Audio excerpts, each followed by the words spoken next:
great pleasure for me to give you a short overview about what is going on in Vienna and what has been the situation in the last couple of 100 years. So I would like to start with an overview. This was when I left to Brazil, the view back to the city of Vienna, and what you can see here, and I'm not sure, wait a second, I'm not sure if you can see the mouse. Is it possible to see the mouse, Nariman?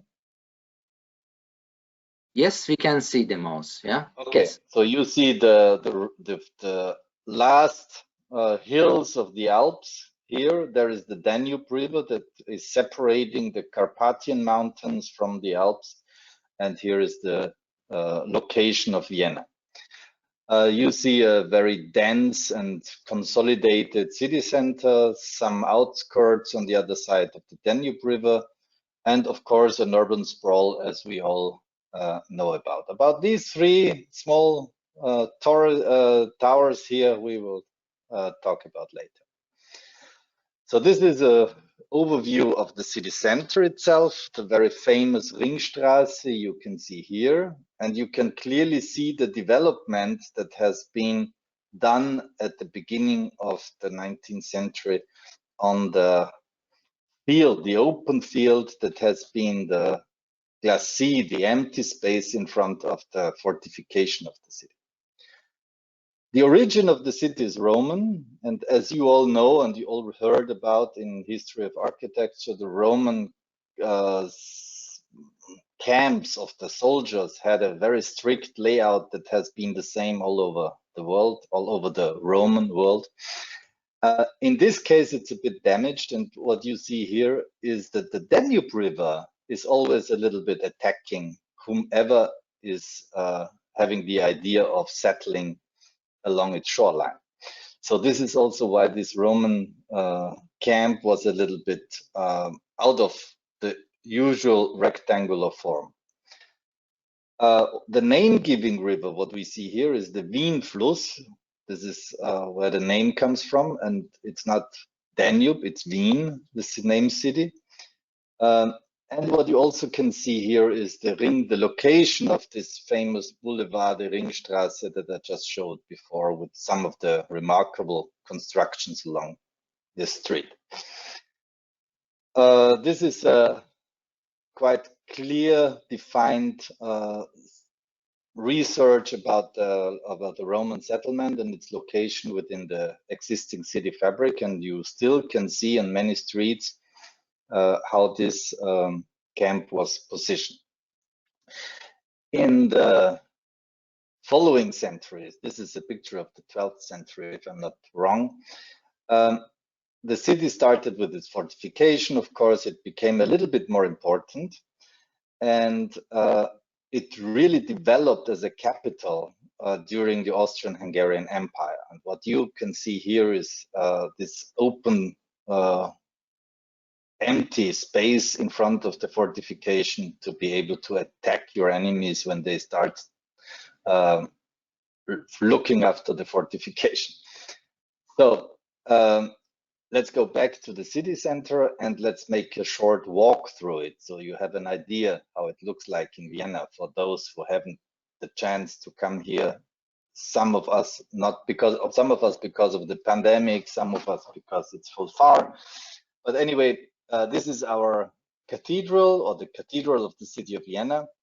It's not a very recent picture at the moment. It's not under construction, but still it shows the pedestrian zone around it and the layout of the city, of the core of the city is already a pedestrian zone more or less in total. This is one of the main streets. It's called the Graben. I don't know how to say that in English, but it is a part of the fortification where the water usually stands. And this is a remain of the name is a remain of the Roman fortification, of their camp, because this was exactly the outline of the Roman camp, which was located on the right side of the street. This is the entrance to the palace from the inner city. The palace of the Austrian-Hungarian Emperor, the Habsburg family, for 600 years. The main theater in Vienna, It looks like many other theaters in the Austrian-Hungarian Empire, and now some of them are under attack by the Russian troops in Ukraine, because Ukraine was partly included in this Austrian-Hungarian Empire, the western part especially. So this gives you an overview about the development of this extension along the fortification, or replacing the fortification of the medieval time. In 1867 they started, and it took nearly 100 years till everything was completed and fully in the market. So that was interrupted by 2 world wars, this development. The First World War started, as we all know, in 1914, and then there came the second one. So an urban development needs time. It needs time because trees need to grow and buildings need to develop. And then after a long period, this city starts to become a lively corpus, which is attractive to the people and presents an open space that is a huge value for the community. Along this street, along this boulevard, noble families have been, you could nearly say, forced to build their palaces. And this is one of them, the Ephrussi Palace, by a very rich family coming from Odessa. Like the Rothschilds, something similar, they have been involved in grain trading and later on in banking, and they financed, together with the Rothschilds, the First World War. Nowadays, it's a supermarket, if I'm not wrong, inside. The city has different qualities of living, of course, and there is this boulevard with its very urban structure, but the outskirts have a lot of vineyards and villas. As we can see here, there is in the 18th, 19th district, there's a lot of green, and the rich families built their houses there in the 19th century. And there is another city, the city of the socially weaker societies, more density, less green. And we will have a look to that, especially to that, because this is the origin of Vienna's social housing program. We look on one of these streets, and what you can see of both sides are different periods of constructions that have been done to rent apartments on a speculative basis. So there have been very small apartments with a lot of people inside. We will look at that. This gives you an overview about one of those blocks I showed you 2 pictures before in this aerial view, where you see there is nearly no courtyard left. You have a so-called H typus of layout, which means that you have only very, very, very little courtyards that allow some of the rooms to be ventilated and have some daylight. But the apartment itself, if we look into one of these, more detailed into one of these floor plans, then the apartment consists of a kitchen and the living room, and that's it. So in these small apartments, 8 to 9 people lived in, looking into courtyards like these, and the circumstances like this. So you see the urgent need of social housing in that time. And the city of Vienna, they followed 2 strategies. One was after the, let me start again. With the end of the First World War, the city of Vienna became a socialist ruled city.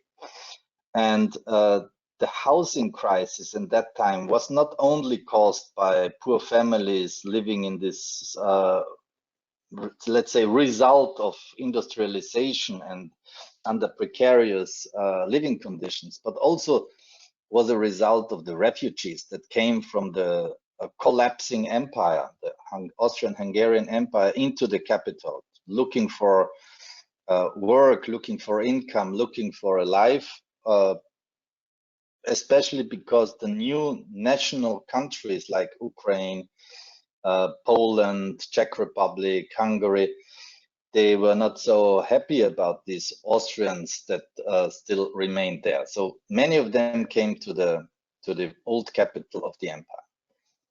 And the strategy of the socialists have been two directions. One was the block, like I show you in the example of Karl Marxhof, the most famous social housing block of this period of time, and the settlers movement, which was a second strategy to somehow formalize the process of settlements that have been done illegally and informally, like favelas here in Brazil, or like many other developments all around the world that happen informally on land people don't own, they invade and so on. So it was a very similar situation 100 years ago in Vienna. This shows you a floor plan of a part of the Karl Marxhof, and what you can clearly see here is there is already some infrastructure within the apartment, not only outside. So you see a toilet, you see water, you see heating infrastructure, and this wasn't available in the apartments of this 19th century, let's say 1880, something like that, industrialization, speculative process of very small apartments with one kitchen and one room. The toilets have been outside. There was no bathroom. In the socialist settlements, they had bath houses in the courtyards, they had kindergartens, they had libraries, and a lot of infrastructure beside the apartment itself, which was still not very big. This is an aerial view of the Karl Marxhof. You see it's a very long building. It's about 1 kilometer long. And originally there have been more than 3,000 apartments. Now they have been a little bit reorganized, and they try to make bigger apartments by putting together one or the other. But they already have balconies, they have green courtyards, they have facilities inside which are open to all the people that are living in this neighborhood. And the second strategy was, as I mentioned, the settlers movement. As you can see in this picture on the left side, this is clearly what I said before, an informal development. And you see on the map all the developments that happened from around 1900 on in the outskirts of Vienna. So that was quite a huge amount. And the strategy was to orient people in architecture, in building, in working together to have a kind of structured settlement development. Among them, some of the most famous architects at that time, like for example, Adolf Loos, worked as leading architects for these movements. The Werkbundsiedlung in Wien, which is a picture of an old picture of this Werkbundsiedlung here by Josef Frank, was a kind of contribution to this development because it showed the architectural answer to the question how you should build in a very cheap and affordable way for families to have their, let's say, single family home. It wasn't so much a single family house in the Werkbundsiedlung, more semi-detached houses, row houses, and so on.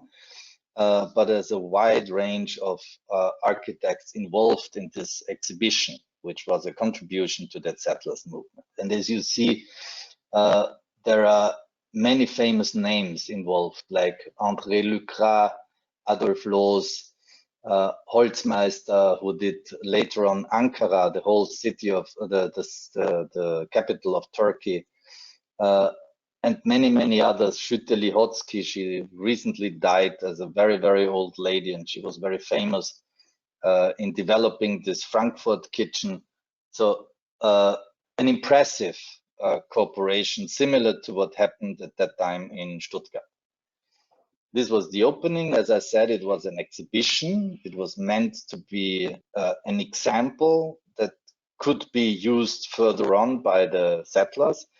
but it came together with the world economic crisis, and so they couldn't even sell the exhibited buildings there, and most of them have been taken over by the city of Vienna. Here are some pictures, a catalog, and some pictures from the catalog at that time. So that fact that the city of Vienna owns these buildings, or most of them, also helped to preserve them and to keep them in a good condition. The Second World War, after the Second World War, European cities have been widely destroyed, and these blocks of the 19th century with these tiny apartments were clearly not state of the art anymore. Maybe they never have been. But the strategy at that time of the city was to replace the historical city structure by a completely new approach. The modernist approach of clearly south-oriented apartments with a balcony, with bathroom and toilet inside, with an elevator, and in between with green space, with parking for cars. The individual mobilization started in the 50s, so the demand for parking lots increased dramatically.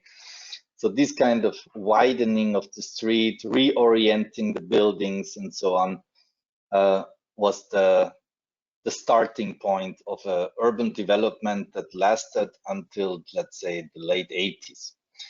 The projects became bigger and bigger, and architects had to plan thousands of apartments in one project, which also caused a little bit of disappointment by the young architects that tried to go into the market but couldn't prove that they are able to do such huge projects without already having a big office. When we look at the floor plan here, we already see a very clearly changed direction of the constructive elements. So when you have the old housing structure of the 19th century, the load-bearing walls have been along the outside of the building and one in the middle. Now everything's turned 90 degrees and you separate apartments by load-bearing walls. This makes the construction maybe easier, and it's also, of course, a big advantage if you want to have huge openings, glass facades, terraces, balconies in front of the living room and so on. But on the other hand, it's also limiting the floor plans by this radical grid that is caused by the static of the building. And it's not so easy to change the floor plan afterwards. For example, if you want to add 2 apartments or if you want to separate 1 apartment.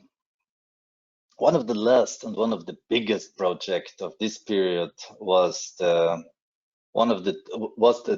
3 towers I showed you in one of my first slides, the Alt-Erla, called high-rise construction with rooftop swimming pools. You see the quality of the facilities that have been provided for social housing increased dramatically. You can see the prosperous economy. The society becomes richer, the projects became bigger, and the idea of this project was to bring somehow together the idea of the settlers movement with private gardens, like you can see here in these terrace houses, together with the superblock and the social housing, but also with balconies and small planting facilities in front of the living room. So it was a very successful project out of 2 reasons. They still people love to live there because it's a very homogeneous society there. So it's a kind of middle-class island surrounded by a fence with a huge garden in the middle. There is no, let's say, there are no difficulties within this clearly defined society that inhabits this social housing project. And it's providing a lot of facilities like kindergarten, churches, shopping mall, subway station, swimming pool, indoor, outdoor, tennis courts, inside, outside. It's an amazing, but it's a kind of gated community. This is a section to one of these towers, and what you clearly see here is there is a central corridor that is cutting both sides from each other. So when you have an apartment there, it always looks to one side and you have no cross ventilation opportunities, which becomes maybe a little bit difficult now in times of climate warming, climate crisis, climate change, whatever you want to name it. But you have a huge amount of different apartments. So there are plenty of them, even big ones with 4 or more apartments. So you see here about how it is configured, the indoor pool, and it hosts about 9,000 inhabitants with all kind of social facilities. So if we continue with some more pictures, you see that it's very innovative for the 80s and really an impressive project that still works very well. But at the same time, or maybe a little bit earlier, but to give you an idea about the ideology that changed at that time, Pruitt Igoe in St. Louis was destroyed. One of the modernist buildings or developments, as you can see here, with huge social issues, huge social problems, of course also caused by the policy, how to bring people, which group of people you allowed to live there, and so it became a homogeneous ghetto kind of development with a lot of crime, and it wasn't manageable anymore. But this was somehow the key point when the strategy of many cities, Vienna including, started changing. So in the 60s, one of the most attractive districts of Vienna nowadays, the Spittelberg, was a ruin, a total ruin. It was mostly uninhabited, if it was full of prostitutes, drug dealers, a lot of crime. There was no electricity anymore in the buildings, no running water. It was really, it was really in a bad condition. And the city of Vienna wanted to answer, like I showed before, with these white slabs and the green space in between, and to completely remove the whole district and start from scratch with a totally new and modern city. But then the young architects and other people from the art scene and musicians started to demonstrate against it. And this was somehow the key point when Vienna started rethinking the strategy of urban development. To give you an idea, this district was a Baroque district with very long houses, small roads, low houses, not more than 3 floors, most of them. And it was later on in a great detail analyzed and documented. And you can here in this city map, you can clearly see who is the owner of the house, how old it is, who was the architect as far as we know, and so on. This is how it looks nowadays. The city of Vienna started with the renewal program, an urban renewal program that lasts for till now, and it's still in power, still working. Not that intensive as it was in the 80s and 90s, but still it is an important factor of the restructuring of social housing in Vienna. So both examples that I showed you of social housing now, the settlers movement contribution of this exhibition, the Werkbundsiedlung as it is named, and this Baroque district, the Spittelberg, this is not anymore really social housing. So the rents here are market rents. The city is not dealing with low-income people or subsidized housing families in these buildings. So these are the jewels of the social real estate property of the city in Vienna. And of course, if you want to live there, you have to pay regular market prices.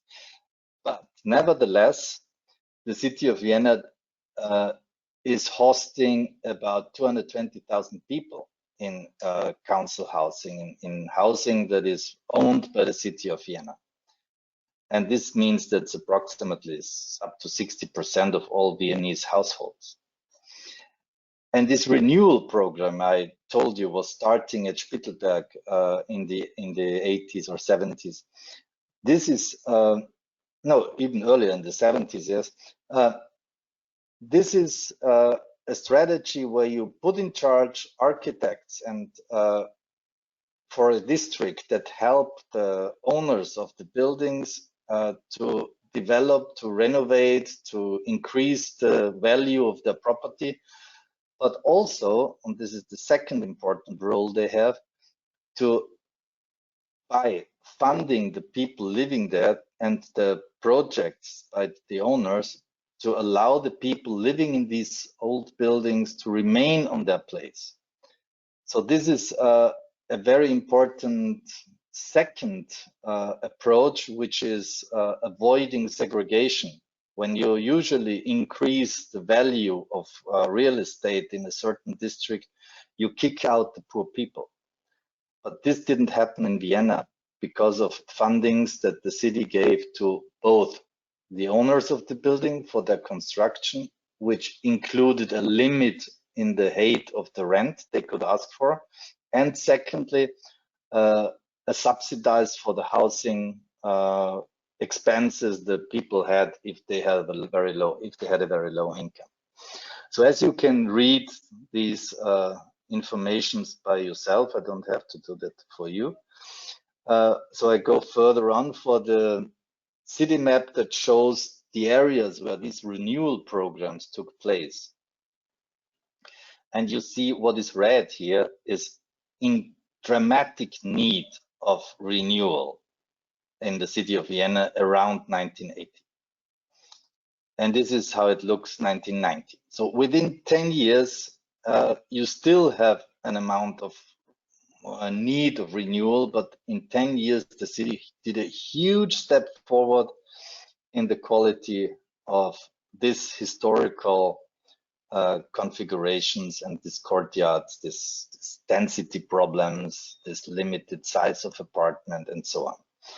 So this plan shows a little bit the, let's say, the history of Gründerzeit housing structure. If you look here, you have a corridor, you have separated toilets, you have a very small apartment with 2 rooms and the kitchen, but you also have one with 1 room and the kitchen. You have a small staircase, and in this configuration, you have a kind of mixed structure where you can see a little bit better apartments in the street, on the street side, but also very small and tiny ones in the courtyards with the open corridor connecting the backyard construction with the street side construction.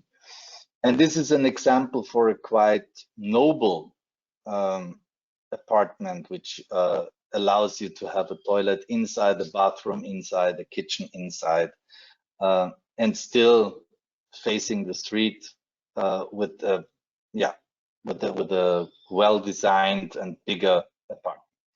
So within the same design facing the street, you see a lot of different qualities and different market segments covered by these architectures of the 19th century in one and the same street sometimes, but mostly separated a little bit by district. This part, let's say this architecture also had a focus on using the street and using the courtyards as a kind of semi-public open space or semi-private open space, where you have a lot of activities that are connected with the economy of the owners of the houses. Usually they lived in their houses, they had small workshops or warehouse stores or whatever in the ground floor. ground floor, and they also used the souterrain, the basement, for further activities. So this ground floor is reaching from the street through the courtyard into the back building and connecting a wide area with activities that are not directly connected to housing, but to the economic basis of those constructing this building, owning this building. The renewal strategy was also taking into consideration this courtyard and its density also for economic purposes. And what you see here is a comparison of the strategy that was implemented in the 70s of reducing this incredible dense central part of the historic block and opening it to a kind of internal green space, not only for microclimate, but also for recreation, for children playgrounds, and so on and so on. Of course, also indicated by the fact that in the 70s or 80s, nobody could play anymore on the streets, while in 1980, this was not a problem at all because there were no cars. And also opening these courtyards by pedestrian paths that somehow reduce the length of the streets where you have to walk to cross from one side to another. To visualize a little bit the approach of this decreasing of the density in the courtyards, I tried to show you this example. What you see here in red are the extensions in height for the surrounding architecture, the surrounding buildings, and in yellow, what should be removed from the courtyards to enable this kind of green space and this recreational configuration. And also, as you can see here, the reduction of height of the buildings, especially within the courtyard, are allowing a much better light situation into the apartments in this sometimes really small courtyards. So these are some pictures before and after from 2010 by Kurt Smetana, a very close friend of us. He was in charge of a big district for urban renewal for many, many years. By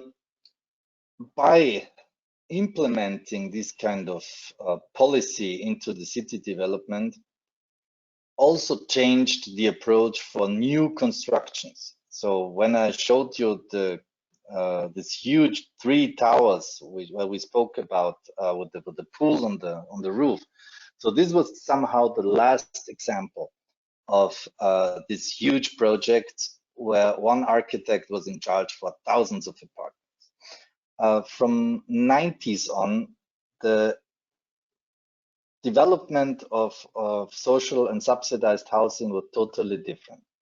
They implemented a competition system, housing developers competition, where architects and developers had to participate in a competition together.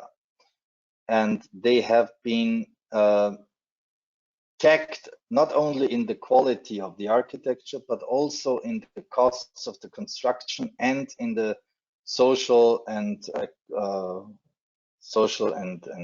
economic, but also ecological aspects that are included in this project.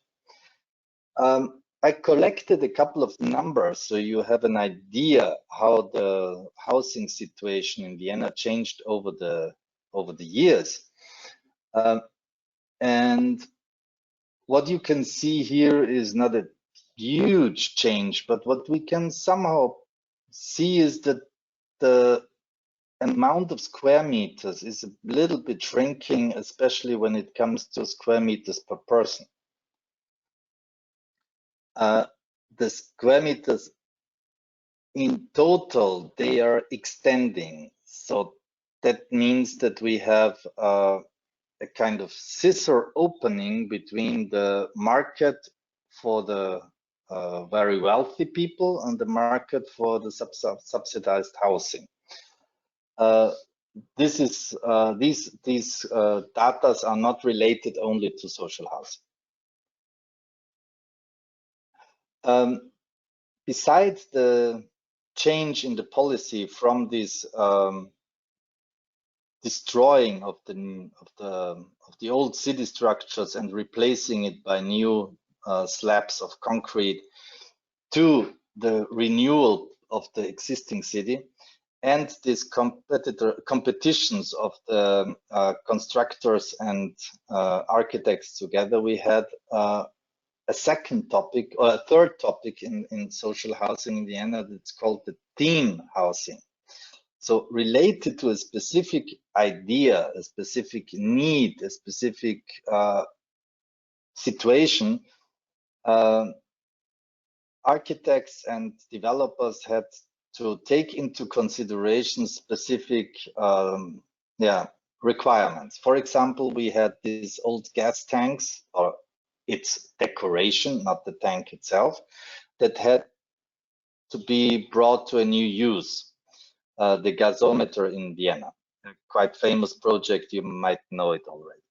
I go through it quickly, but just to give you an idea what this theme housing has been taken care about. And a second example would be the bike city, for example. There is a social housing or a subsidized housing project dedicated to people without cars that prefer to use a bike and to bring this bike very close to their apartment or even inside their apartment. So the floor plans, the elevator sizes, the corridors, everything had been redesigned comparing to standard subsidized housing projects by taking the money that you usually need to provide the parking space for the cars in the cellar. So they now had a better social infrastructure there. They had a workshop for repairing bikes and so on. So a similar approach was this one, where they tried to bring this historical environment into a new housing project, and quite well-known architects like Coop Himmelblau, Jean Nouvel, Wedon Architects, and Wilhelm Holzbauer participated in the project. And they implemented a lot of flats, shopping mall, and they also could cover a student hostel there and a huge event hall for about 3,000 people. So nowadays, this whole project is becoming more urbanized in its surrounding. At the beginning, it was a little bit of island situation. Sorry, this section shows you the housing is usually on the top. The yellow part is the shopping mall. This is the concert hall. These are offices, and this is the archive of the city of Vienna, parking, and so on. Within the frame of the given construction that has been used to decorate these huge steel tanks for the city gas that have been produced on that site. And what you can see here in the back, this is part of the project of Coop Himmelblau. The shopping mall there didn't work because the whole neighborhood was not really developed. And so they transformed it into a very specific shopping mall, which only covers to music. And now I think it's quite well running. There also was planned a cinema center right beside it and many other facilities. But as I told in the beginning, to develop a city needs a lot of time. And I think in 50 years, this part of Vienna will look very, very different from what it is looking now. I would like to go through a couple of projects now a bit quicker than usually intended, to give you an impression how strongly the procedures of developing neighborhoods, developing new settlements, and developing the city itself have changed during the years. In 2002, or let's say in the late 90s, there was a factory for cables right within the city boundaries of Vienna. And as you all know, the deindustrialization of Europe these factories moved either to the east or to Asia, and they gave up their facilities in Western Europe. And so we were facing a huge area without any use anymore, but within an urbanized environment. So there is a very famous settlement on this side. There are single families, but also starting a little bit more dense buildings on the other side. And there is this huge hall I showed you before in this picture. So the neighborhood was invited to participate in this designing process of the development. And this was a total change in the policy of competitions. There was a master plan, a competition for a master plan, but the idea was not to have a master plan. The idea was to have a very open structure of possibilities and a lot of soft boundaries and borders for the future development to be able to be adapted to the participation process that was following, which included not only the people in the neighborhoods, but also the future residents.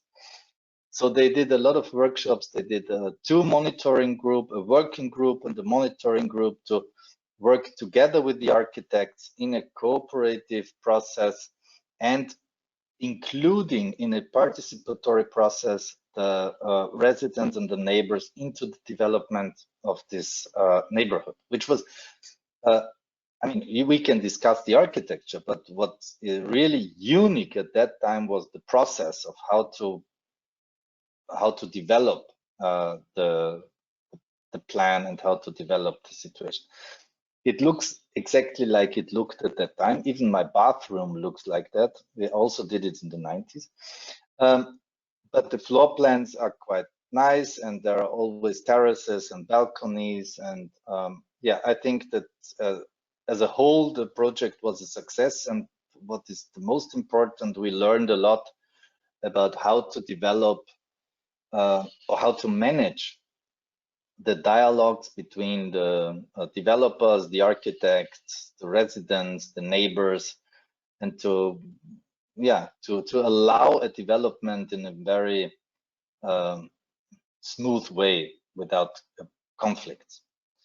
Besides these kind of participatory processes, we also participate in Europan in Vienna. Every year or every 2 years, there is a site dedicated to this competition for young architects or young studios to bring their ideas into the discussion. And Europan 9, it's just an example. Of course, we are now at 12, so it's a bit old, but still, I would like to show you a project that was at the first time not only planning with the object and its ground, but also with the roof of it. So this project was connecting all the different projects of different architects by one second level of public space on the rooftop.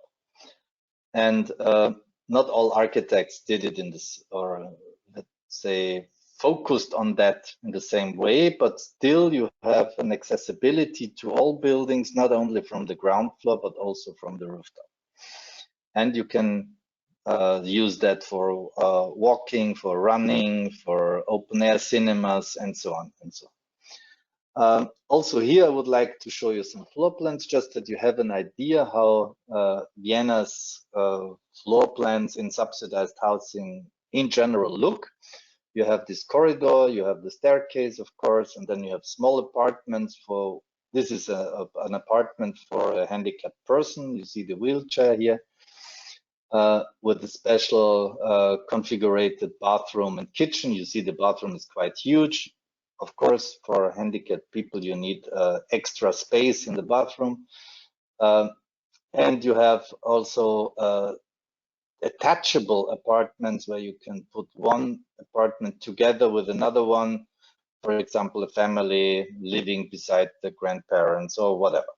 So this kind of flexibility I spoke about from the Gründer side that was missing by changing the structure of the load-bearing walls, they tried to overcome with some creative approaches and solutions. Just the view to the rooftop or to the upper levels, you see the buildings have not exactly the same height, but what they are offering up there are a lot of facilities like kitchen, open grills, terraces, semi-public living rooms, playrooms, and so on. So it was quite interesting contribution to the social housing discussion in Vienna. And this is how it looks there. Yeah, so huge bridges, staircases outside as well, of course, inside with elevator.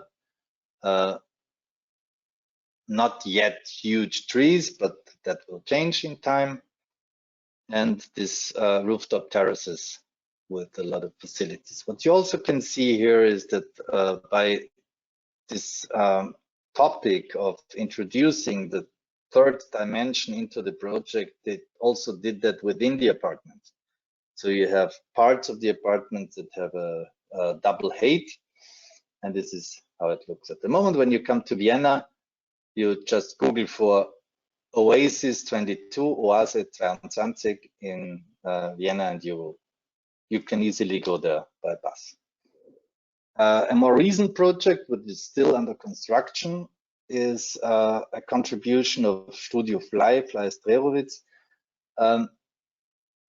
The interesting idea is the central park. So what you see here is an old train station area, which is still in use, train track in the middle, and some old tracks within an abandoned field that more or less covered the whole area. This is the master plan that won the competition. And what you can see is that the construction that they proposed is only on the outskirts of the planning area, and they left the central part of it free and open in a kind of wilderness. Yeah, not really a park. It doesn't look like a park. It looks like more a leftover abandoned wilderness.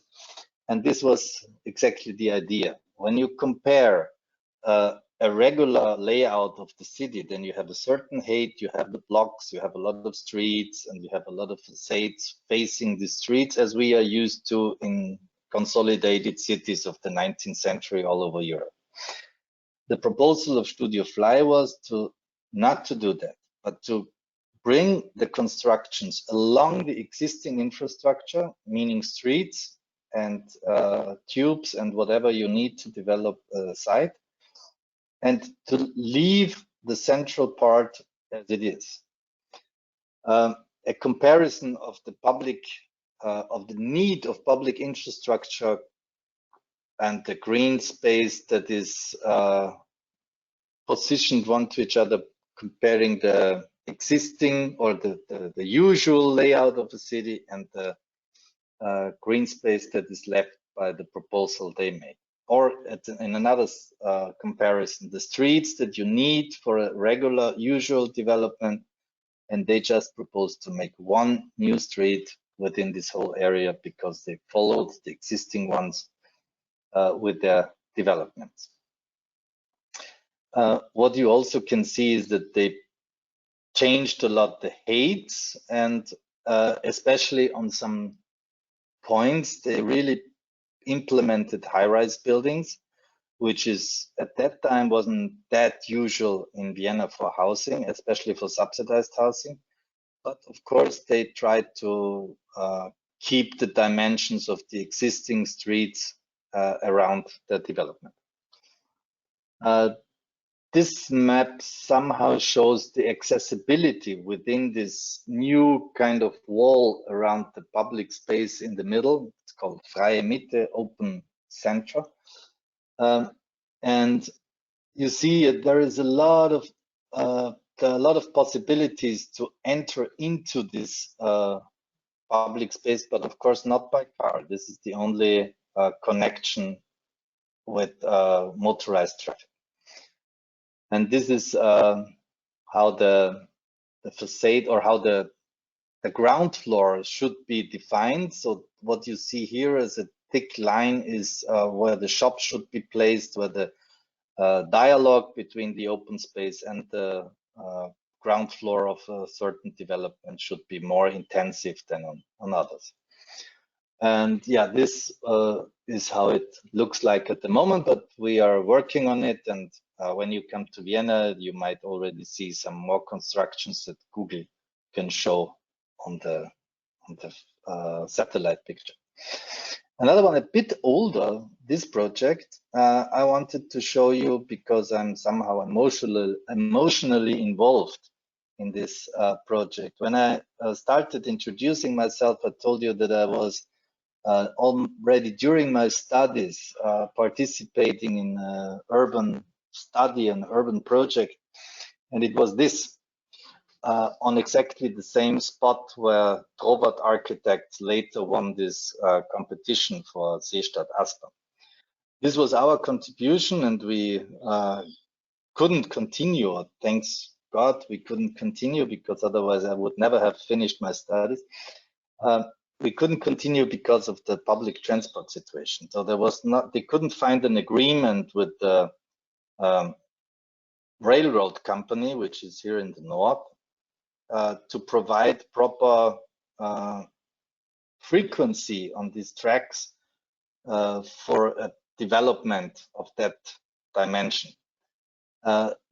As a result of that, a couple of years later, after the let's say after Vienna started growing very fast, the city decided to build the subway first into this field, and then start with the development of the whole region.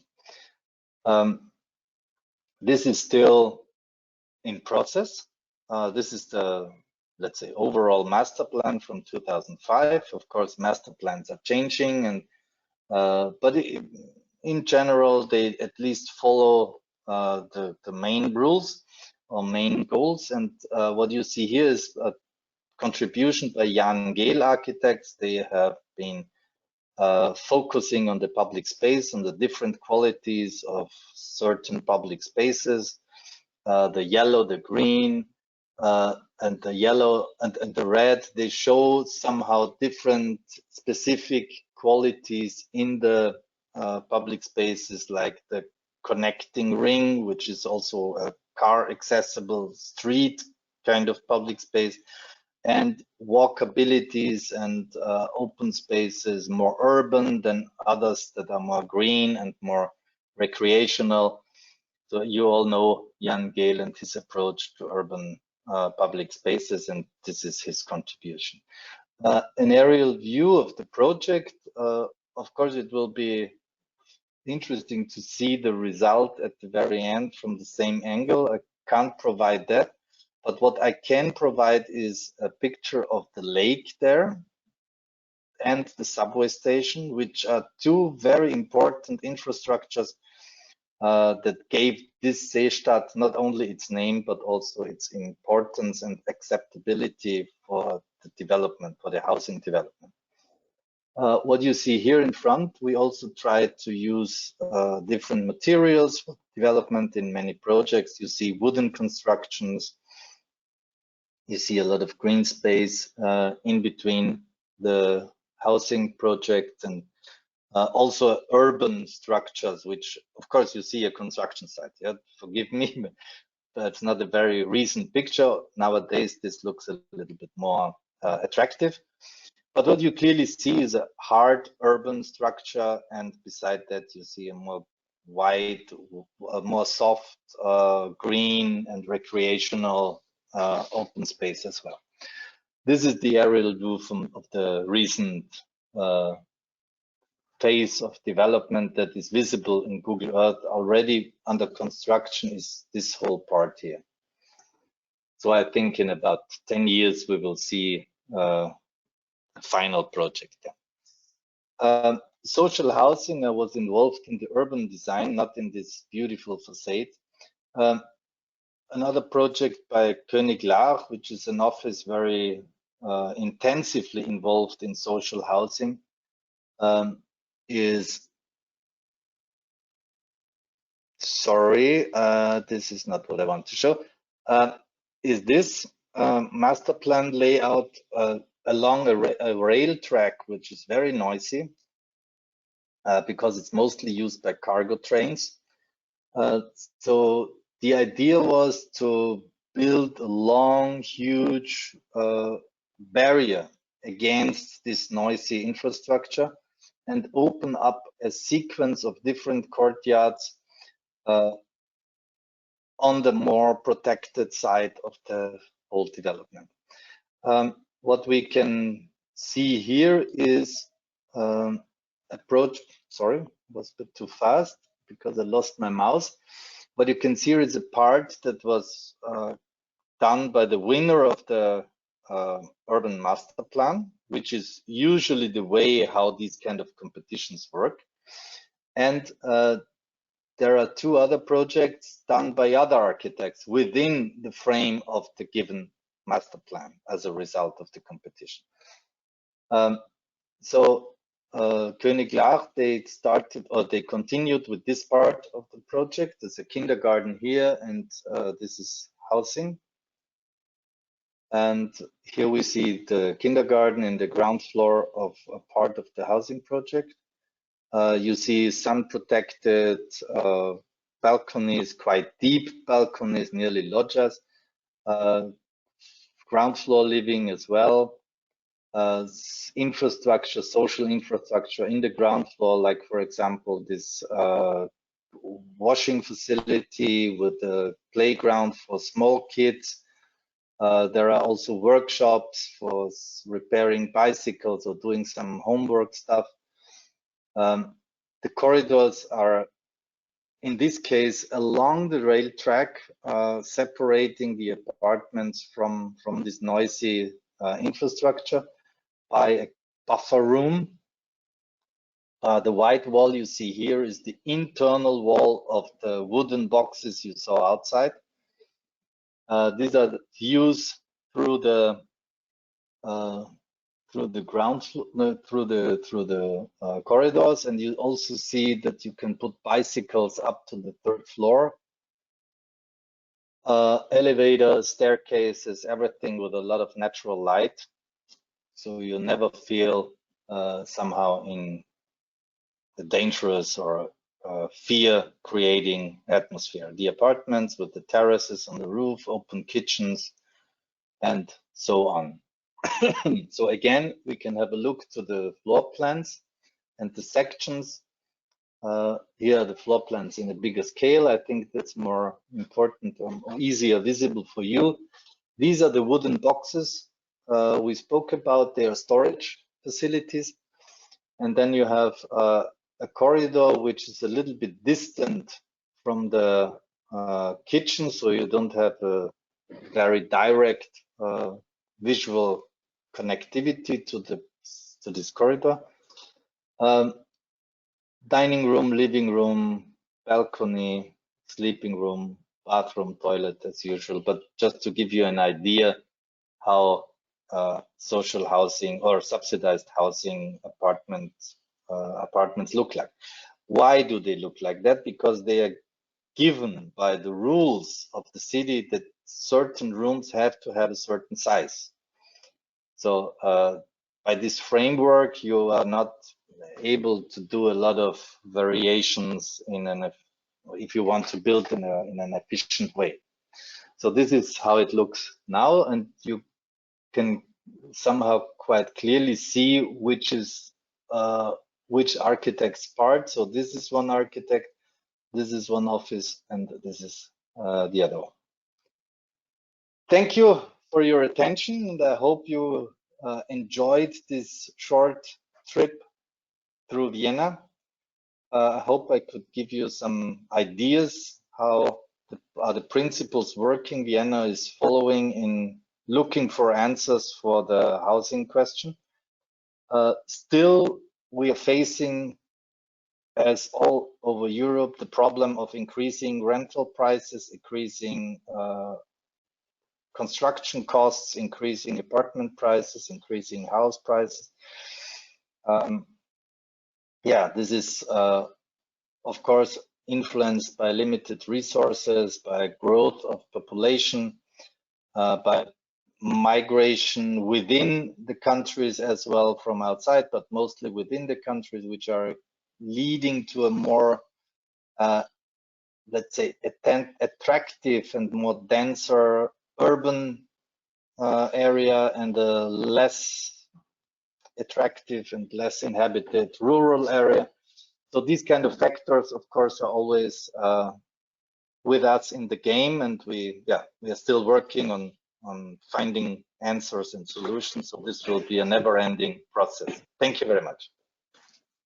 What is, in general, the balance between the public space, relational space, and private domain in Vienna now? There is many relational space, or public and private is toward clearly divided? It's, I think, not clearly divided anymore as it was, but it's still separated. So I would say when we go back to this example of the 3 towers with the swimming pool on top, there was a huge park visible in my presentation, and this park was private. It was part of this development, and there is a fence around it, and you have to check in to go into this kind of gated community with this green space. So this wouldn't happen anymore nowadays. If we have a site like that, then you would have a public park in the middle. So I would say this freie Mitte, in this project on the old train station where I showed this empty central area, this is maybe in the dimensions a bigger one than in this 3 towers project. But okay, the general idea nowadays is to make this accessible to the public and not keep it within the neighborhood. Okay. Does this answer your question? Did I understand you right? Yeah, I understand. Clear. Yeah. So the process is more going into this. It's more into providing public accessible spaces instead of semi-public or private green spaces. Yeah, I think that is a good key of interpretation for the future. Mm-hmm. Yeah, good. Yeah.